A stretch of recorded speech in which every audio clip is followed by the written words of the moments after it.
आथिखालनि आसाम सरकारा tribal belt and block आरो ट्राइबेल ससाइटिनि एगेन्स्टै थांबाय थानाय हाबाफारि लाबाय थानाय जों नुनो मोनदों। जेरैहाय दाख्लैसो माने इलेक्शन केनभासनि नामाव बिथांमोना जे ट्राइबेल बेल्ट एन्ड ब्लकनि माखासे खाबु आरो 6 शिड्युलनि माखासे खाबुआ खनसेयैनो माबोरैहाय जागोन बेयो थिग जायाखै, बेखौ गावसोरनि गभर्नमेन्ट फैयोब्ला बेखौ रिभिउ खालामगोन होननानै बिथांमोना बुंबोदों। आरो बेवहाय स्पष्ट चिफ मिनिस्टाराबो बुंदों बिथाङा माने बहाय फार्स्ट क्लास सेकेन्ड क्लास केटेगरिनि माने सिटिजेन थानो मोना। नाथाय जोङो माने संबिजिराव नुनो मोनदों जे जोंनि हादोराव बिदिनो फार्स्ट क्लासनि सिटिजेन सेकेन्ड क्लास सिटिजेननि बेबस्था गैया। दा बेफोर जिनिसा माखासे बाथ्राया दिनै आरो माने रोखायै जानो थांबोगासिनो दङ। जेरैहाय बे दाखालिसो मा खालामबाय आसाम सरकारा मोनसे केबिनेट डिसिसन लानानै तिनसुकिया जिल्लानि मार्गेरिटायाव थानाय तिराप ट्राइबेल बेल्ट एन्ड ब्लकआव माखासे गोदानै प्रटेक्टेड क्लास हिसाबै बिथांमोना डिक्लेयार खालामदों। बेखौ बिथांमोना डिसिसन लादों। आरो बे डिसिसनखौ नै दाखालि मा होनो 18 आगस्ट खालि भारतनि माने रायजो बेंगिरि एबा गभर्नर बिथाङा मोनसे नटिफिकेसन इस्यु खालामबाय। बे नटिफिकेसनाव आं नटिफिकेसनाव बुंनो सानदों, इन exercise of पावार्स conferred by the subsection 2 of section 160 of chapter 10 of the Assam Land and Revenue Regulation 1886 as amended, the governor of Assam is pleased to include the Ahom, Motok, Moran, Sutia, Gorkha, Kos Rajbangshi, Tea Garden and Adivasi in the list of protected classes of the person in the Tirap tribal belt and tribal belt.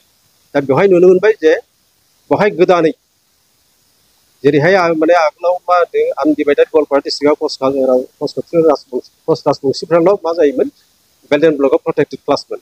नाथाय बिथांमोना cabinet decision लानानै बेखौबो माने through out आसामाव माने प्रटेक्टेड class हिसाबै बिथांमोना बेखौ डिक्लेयार खालामबाय। अदेबानि गासिबो बेल्ट एन्ड ब्लकआवनो बिसोरो प्रटेक्टेड क्लास हिसाबै डिक्लेयार खालामजानाय। आरो बेनिफ्राय नै बावैसो जे थांनाय 18 आगस्ट खालि केबिनेट डिसिसन बायदियै बे तिनसुकिया जिल्लानि मार्गेरिटायाव थानाय तिराप बेल्टआव माखासे गोदानै दहाय रायखांनाय बायदि जेरै आहम, मतक, मोरान, सुतिया, गरखा, कस राजबंशी, टी गार्डेन आरो आदिबासीफोरखौ प्रटेक्टेड क्लास हिसाबै गोदानै मा होनो गभर्नरनि नटिफिकेसन जादों, बेखौ आरो थिसनबावबाय।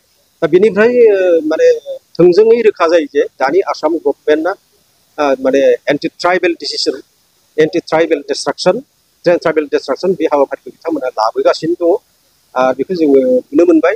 बेनिखायनो जिहेतु बे आयदाया ट्राइबेलफोरनि सायाव जेनाखि जाबसिननाय माखासे ट्राइबेल बेल्ट एन्ड ब्लकखौ माने मा होनो बिनि खाबुफोरखौ बोखारनाय बेवहाय नुनो स्पष्ट जाबाय, रोखा जाबाय।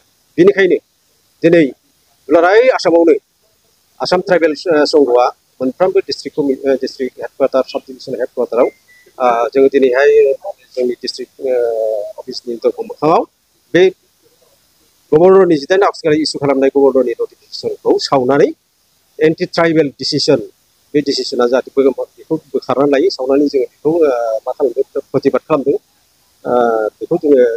खालामदों। आरो बेजों लोगोसे जोङो गभर्नमेन्टखौ हांख्रायनो लुबैदों गोख्रै बे नटिफिकेसनखौ गभर्नमेन्टआ उइथड्र खालामनानै लानो बोखारनानै लानांगौ।